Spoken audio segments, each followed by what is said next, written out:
திருப்பாடல்கள் 29ஆம் அதிகாரம். இறைவனின் மைந்தரே, மாட்சியையும் வலிமையையும் ஆண்டவருக்கு உரித்தாக்குங்கள்.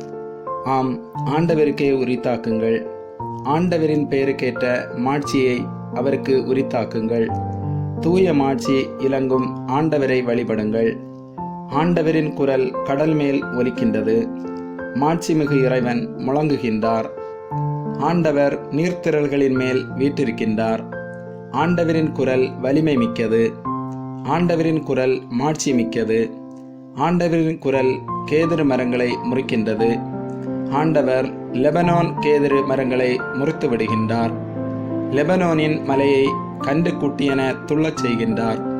சிரியோன் மலையை காட்டெருமை கண்டென குதிக்கச் செய்கின்றார். ஆண்டவரின் குரல் மின்னலை தெறிக்க செய்கின்றது.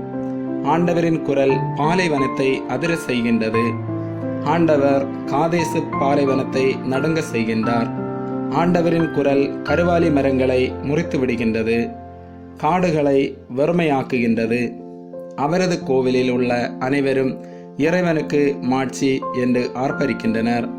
ஆண்டவர் வெள்ளப்பெருக்கின் மீது வீற்றிருக்கின்றார். ஆண்டவர் என்றென்றும் அரசனாக வீற்றிருக்கின்றார். ஆண்டவர் தம் மக்களுக்கு ஆற்றல் அளிப்பாராக. ஆண்டவர் தம் மக்களுக்கு சமாதானம் அருள்வாராக. ஆண்டவர் தம் மக்களுக்கு ஆசி வழங்குவாராக. ஆமேன்.